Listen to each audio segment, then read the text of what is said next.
This thing on? All right, let's go. Cash foo! Oh, cash foo! It's a cash foo! It's a cash foo! Sometimes I just gotta be weird.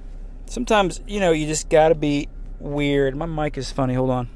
I want to have a heart-to-heart with you in this video. It's going to be all about your life, your livelihood, and how money affects that, how the cash affects that.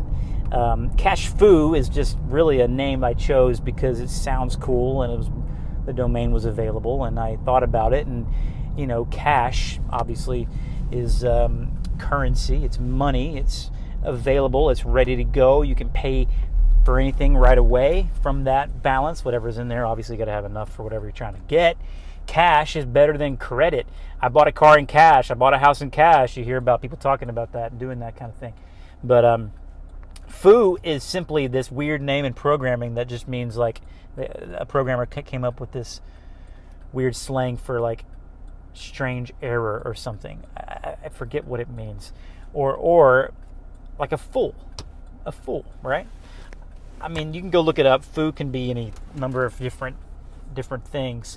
But I really believe that money, at the end of the day, when you think about it like in a very crass, sort of uneducated sense, you think of cash, you think of money, you think of coins and currency, or your card, and going down to the store and buying your stuff, or paying for the things you want. That's money. It gets you what you want. That's what people think money is. And that's the foolish way to think about money. That's the foolish way to think about cash. It's the foolish way to think about that. That's how a poor person thinks. Cash is what gets me stuff. Money is what gets me stuff. Money is what makes me consume stuff. And yes, at one level, it's true. You have to go pay for the food that you're going to eat tonight. I'm about to pay for some food at the store. But here's the thing.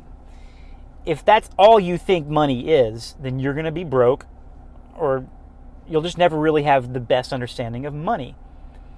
Because money, true money, is really a store place or a holding place for value. Okay, to get nerdy on you for a minute, to go textbook on you, money is purely a holding place for value. Okay, it's value. In the olden days, they would barter, right? They would trade. I needed some arrowheads to go hunting with, so I'd go down the lane, the trail, and I would bring my awesome something, and I would barter that awesome something in exchange for what? The arrowheads. That's bartering value. What I have isn't that valuable to me because I can go make it over and over again, but what you have I can't do, so I'm going to go trade what you need, which is what I have, and I need what you have. So that's called bartering. That's value. Thankfully, we don't live in that kind of system anymore because it would get a little crazy. So we hold the value in terms of exchange. We hold that value in money. We hold it in a place that stores the value. Okay, so the bread, you want the bread, so you're going to go and exchange that value that you have, that holding place for value, for the bread, because that you have is valuable. Okay.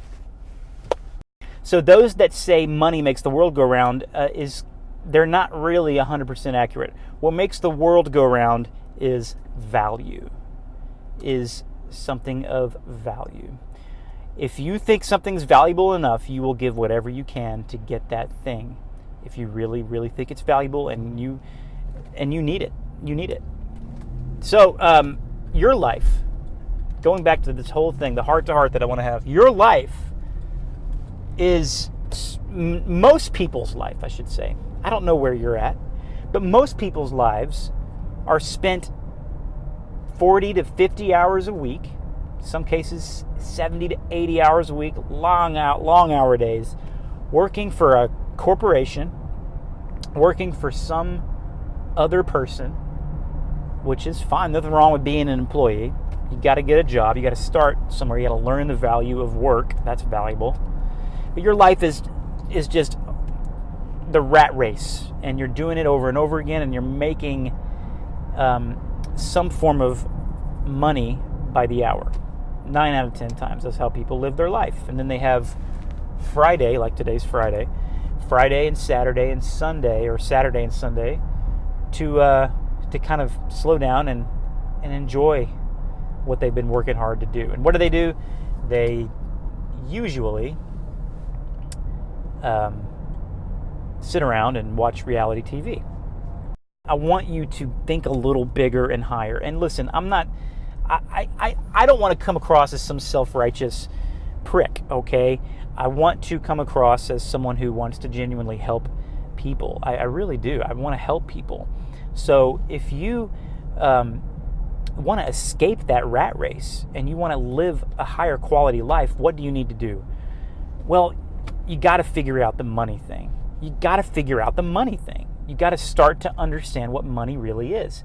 And the first place to start is understanding how to become a person of value, how to become a person who can't be ignored, who can't be discarded and whatever. Like you need to become a person of value wherever you are, because the more value you bring, the more you can barter with. Okay, so how do you become a person of value? You learn skills. You learn skills in all kinds of ways, whether it's digital skill sets or social skill sets, workplace skill sets, emotional skill sets. There's a ton of skill sets that people need. But a lot of people who are broke and have a wrong mindset with money don't have these skill sets in place because they were taught to be factory workers. They were taught to be people that show up and just push buttons. That's how the American Industrial Revolution was built. You know what I mean? So anyway, I really think if you can, and you can break out of whatever mold you're in. If you're working at a fast food restaurant for minimum wage and you hate it and you want so desperately to get out of it, you can get out of it. But first things first, you change. You become a person of value. Stop wasting time on whatever it is that you know you waste time doing. Everybody has different kind of time wasters. I got time wasters. I know where my time wasting happens, and man, I'm not perfect at it.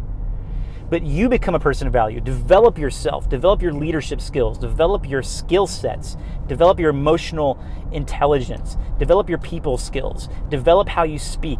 Develop how you write. Develop yourself. If you develop yourself, you will become a person of value. And the more valuable you are, the more that will end up coinciding with the income you make. So all this to really have a heart-to-heart with you and to encourage you that you're not by yourself. So where do I start, Nate? You're like preaching to me. You're like a preacher on a Sunday. I feel like you're just getting in there and stepping on my toes. Here's where you start. You get into a community that can help you. You get into a community. You get into a community where you can have an open mind. You show up with an open mind, and you show up hungry and teachable. And you say, listen, I don't have it all together. Listen, I don't have it all together. I'm doing these videos like I'm a pro. I'm not a pro. All right? Don't misunderstand me. I'm not a guru. I'm not your guru. All right? Cash furu. I'm not your guru. But I believe in growing and then teaching what I learn. So I'm growing and I'm teaching. That's my method. It's the Ray Higdon method, I believe. The ILT, invest, learn, teach, or something. Anyway, develop yourself, become a person of value, and then begin to understand how to leverage that value and raise your income. And raise your income in multiple places. Don't do it all in one spot. That's why jobs are really not secure. You're not developed. You don't have time to develop your skill sets because you're working for the man. You don't have time to and you can't increase. You can get a 2 or 3% raise every year, maybe. I don't know. So get into business, sell services, create value. That's it. A heart to heart for you from yours truly, Nate Fancher. Cash foo.